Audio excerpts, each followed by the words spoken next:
welcome. My name is Dr. Debbi Kooyman with liveyourlifefully.com, and this is the third in my series of primary versus secondary emotions.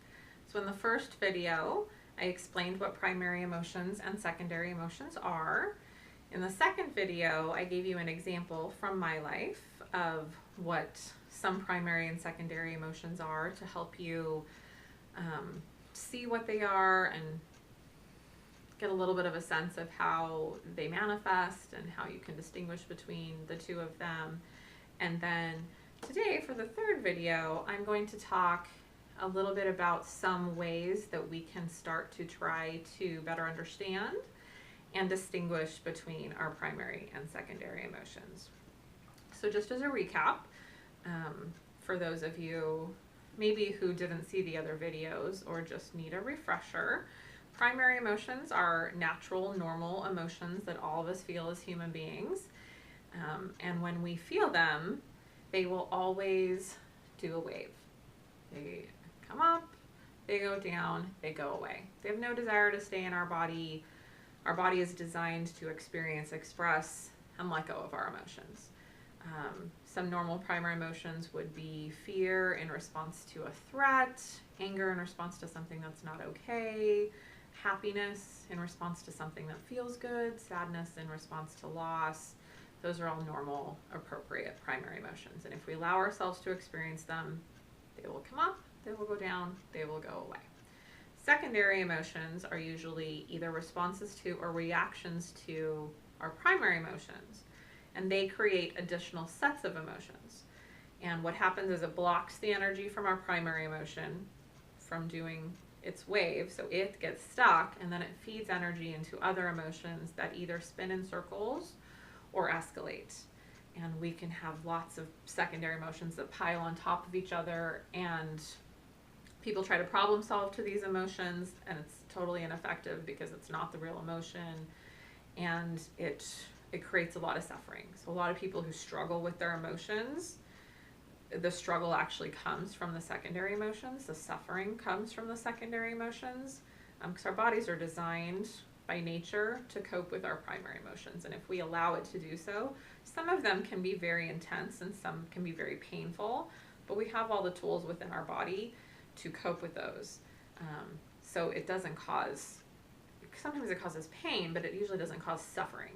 The suffering usually comes from the secondary emotions because, again, they're not the natural emotions. They usually just spin in circles. They don't really go anywhere. They just cause us a lot of suffering.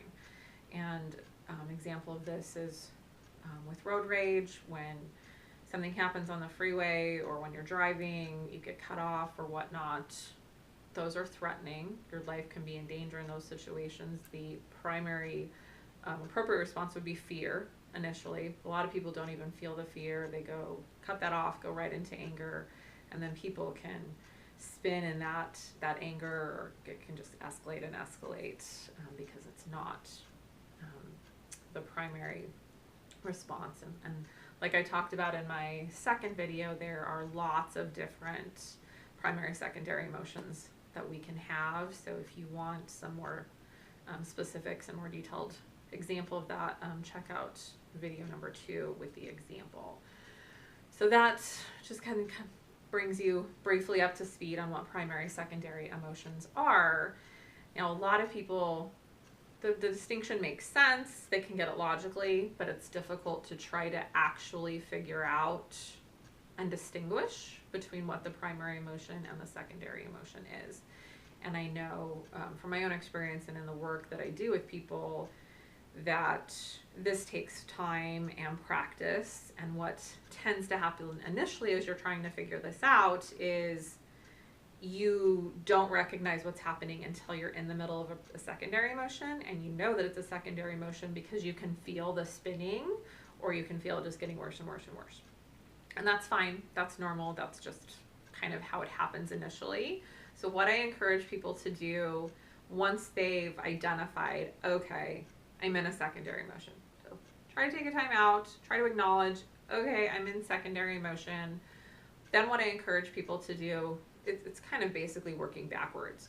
So you identify, okay, these are what I'm feeling. So identify what feelings you're feeling, label those as secondary, and then see if you can try to piece together and back up from there and try to see if you can figure out, okay, what happened that seemed to trigger this. And sometimes if we can get to that initial triggering event or situation, sometimes we can use our logic or what we know to say, oh, well, somebody said something that hurt my feelings. So I probably felt hurt.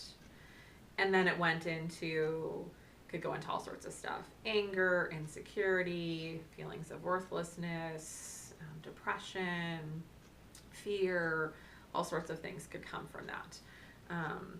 So that's kind of something to try doing. Now, just to let you know, this isn't always an easy process. And so if you feel like you're not getting it, or you're not doing it very well, or you think you're failing, you're not. This just takes time and practice and is a process.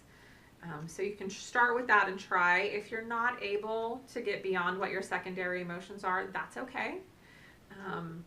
Even acknowledging that you're in secondary emotions and labeling them as secondary emotions is a success, because you probably wouldn't have done that before. You would have actually thought those were your real primary emotions. So even identifying them, and if you can stop yourself and say, okay, I'm in secondary emotions, even if I have no idea what my primary emotions are at this point, that's still a good start, because you're labeling them, you're stopping.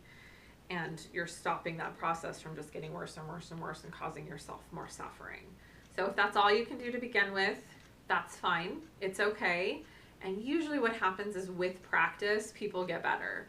So, you might only be able to stop and identify some secondary. And as you start doing that, you might be able to start recognizing when you start going into the secondary emotions, and you can get a little bit closer to your primary emotions. Sometimes it's really hard once you're in the secondary to even identify when it started. So you might not even be able to identify in that moment what triggered, what the trigger was for your primary emotions that set off the secondary emotions. So that's a place to start. I want to recommend a workbook to you. This is the workbook. It's called Depressed and Anxious, and it's by Thomas Mara, and I'll put it up on the screen for you. This has a lot of great things in it. A lot of great information about primary, secondary emotions. He's actually the one I learned myself about primary, secondary emotions, and I've done a lot of used a lot of his stuff, used a lot of his worksheets for myself, for the people that I work with. He has great stuff. Now, if you're not depressed or anxious, don't worry, you don't have to be depressed or anxious to do the workbook, because it's really all about feelings. And kind of the main premise is that if you're suffering or struggling with your emotions, it's because you're pushing them away or running away from them. And that's part of what happens with secondary emotions, is we push or run away from our primary emotion and we get stuck in the secondary, and that's what causes suffering. So it has some specific stuff if you are depressed or anxious that can help you, but if you're not depressed or anxious, don't let that deter you. There's a lot of great stuff in here. So this might be something that you could pick up, and it'll give you some more detailed information on primary, secondary emotions, and also has a lot of great worksheets in here. So I'm going to talk a little bit about some of those worksheets. So there is a worksheet that helps you a little bit with the process I was talking about earlier of trying to, identify the secondary and work your way back. There's a worksheet in there that basically when you're in one of these situations or you feel emotions, it has you really break down what are you feeling, has you try to distinguish primary and secondary emotions, has you look at what happened before, what were your thoughts, what did you want to do. It really kind of helps you put this whole situation in context. And as you do that, sometimes you can piece together, and it can help you work through your primary and secondary emotions and try to distinguish those. If you're in therapy, certainly if you're working with me, I'd be happy to go through the worksheet with you, or you could take it to your therapist and discuss it with them, and they can help you maybe work through. I know a lot of times, my clients struggle to identify what they're feeling, and when they're sharing their worksheets with me, I can give them some more suggestions or help them put pieces together. So that's a great worksheet.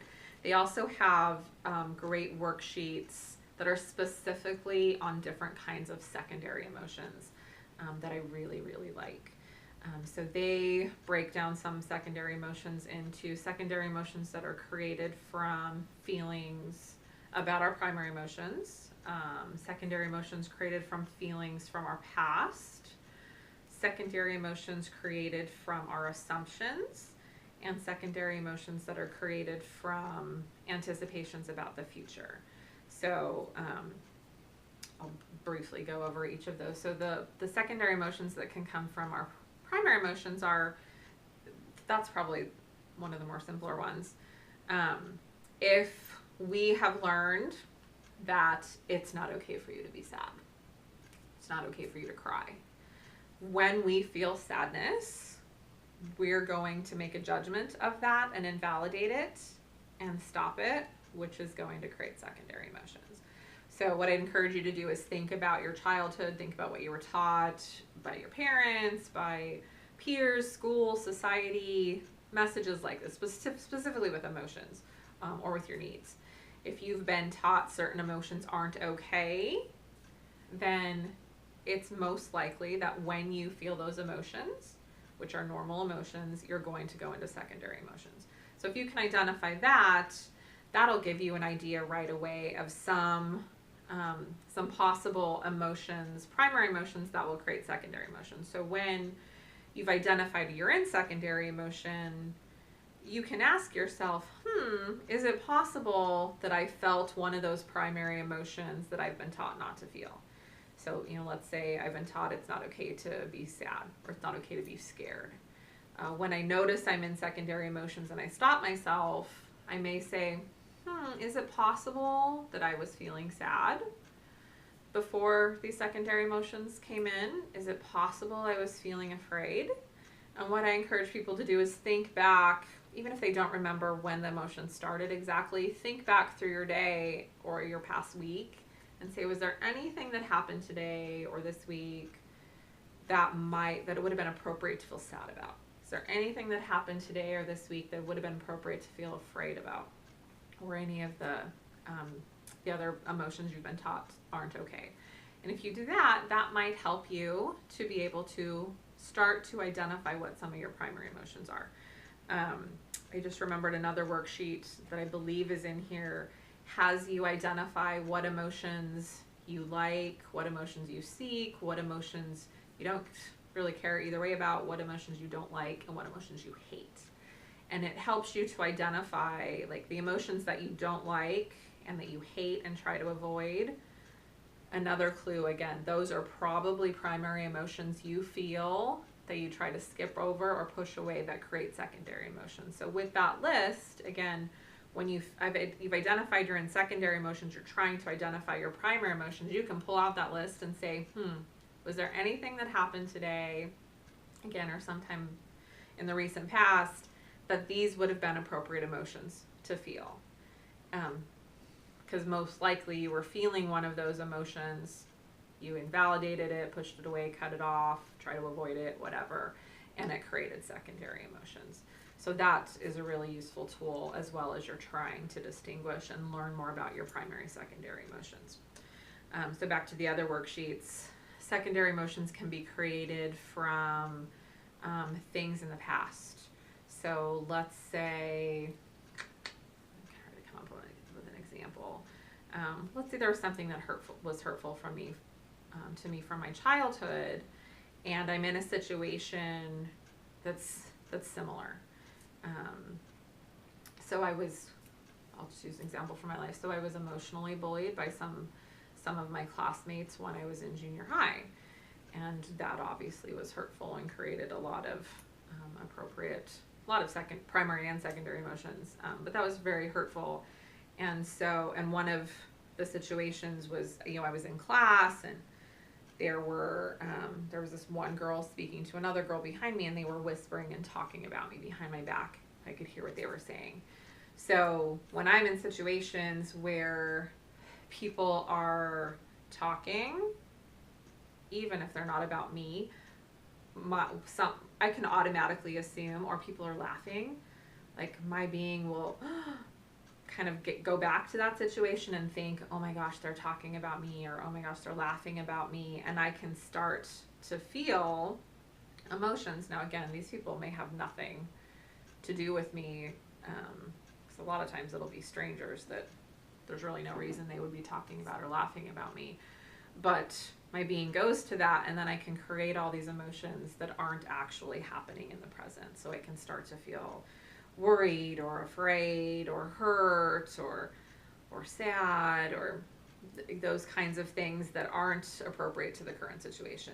So those can create secondary emotions. So trying to kind of be aware of things in the past. Again, if we're in secondary emotions, we might ask ourselves sometimes, was there some, was this similar to anything that I've experienced in the past that might be triggering emotions like that? And there, again, the worksheets can help you work through that as well. One of my favorite worksheets in here is secondary emotions that are caused by assumptions. And I've done a lot of work myself on this, and I do a lot of work with my clients with this. If we make assumptions, the assumptions that we make have emotions attached to them often. So I've been working on a lot of this lately with my clients, and some of the assumptions might be, she's doing that because she hates me, or she doesn't like me, or she doesn't care about me, or they're judging me. They think I'm bad, or they don't like me. They think that's wrong. All sorts of stuff. They think I'm ugly. All sorts of things that we can assume. And I promise you, even though, and I did this as well, you think your assumptions are true, 99.9% of the time they're not true for the other person. They're really about us and our issues. So two of my biggest issues are being misunderstood and being rejected. So when I make assumptions, almost always that's where it goes to, is either you're rejecting me or you're not understanding me. And most of the time that has absolutely nothing to do with what is going on with the other person. But if I assume that, of course you can think, if I'm assuming that somebody's rejecting me or misunderstanding me, I'm going to be hurt, I'm going to be sad, I'm going to feel insecure, I can feel worthless, angry, scared, confused, all sorts of emotions. And a lot of times, again, that has nothing to do with what's going on. So I'm creating all of these emotions that aren't appropriate to the situation. They're secondary emotions. And again, they can wreak all sorts of havoc. So learning how to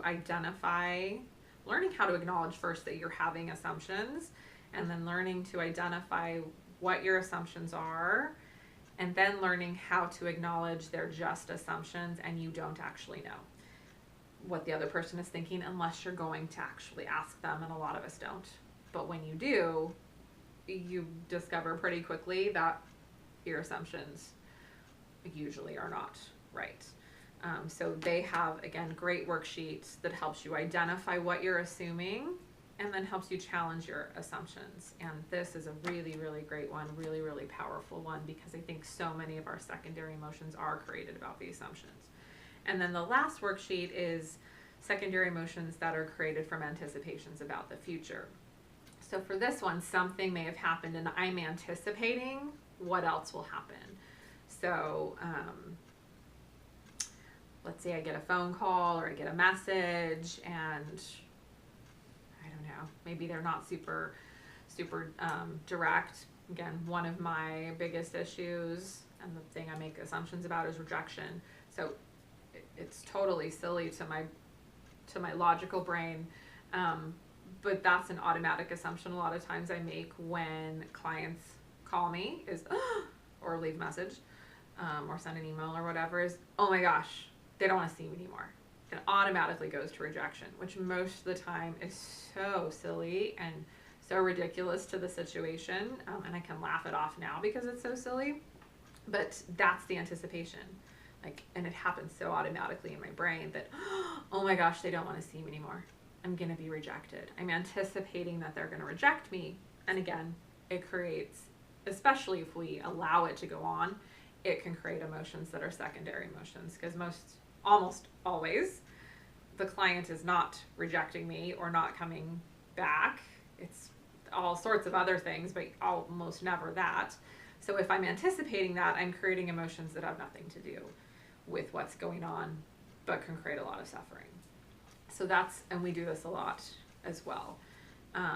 So being able to identify, this is what I'm anticipating, owning that, challenging it, stepping back, can help us to learn more about our secondary emotions. But all of these worksheets, if we can do them and use them, can help us to stop going into secondary emotions and be able to stay with our primary emotions, which is what we want. In order for us to live an emotionally healthy life, what we need to be able to do is identify and then feel and express and experience our primary emotions. That's what we're designed to do.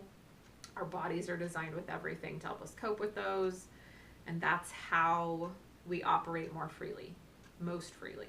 And if we want to live our lives as fully as we can, that is one of the best ways to do it, is to learn how to allow ourselves to experience our primary emotions. And does that mean that we're always going to be happy and positive? Of course not, because that's not how we're designed as human beings. That's not how life is. But I promise you won't have as much suffering. Sometimes you will have pain, sometimes you'll have negative emotions, sometimes you'll have positive, but you will get through them, you'll be okay, and it's way, way less painful and way, way less suffering than when you're going into all the secondary emotions. So learning how to do it, again, takes patience, takes practice, takes time, but it's definitely worth it. And I promise you'll get a lot of benefit from it. So check out the workbook. There's a lot of great stuff in there that I think will help you. If you're in therapy, talk about it with your therapist. Obviously, if you're seeing me, talk to me about it. We can talk about it and work through it. And it's great. It's really, really very helpful. It's one of probably the best things that you can do, as you're trying to better understand yourself and have a more emotionally healthy life, and again, live your life fully. So as always, thank you so much for listening. Thank you so much for watching and joining me. And if you have any questions, any comments, feel free to comment below or email me at drkooyman@liveyourlifefully.com. Thanks so much.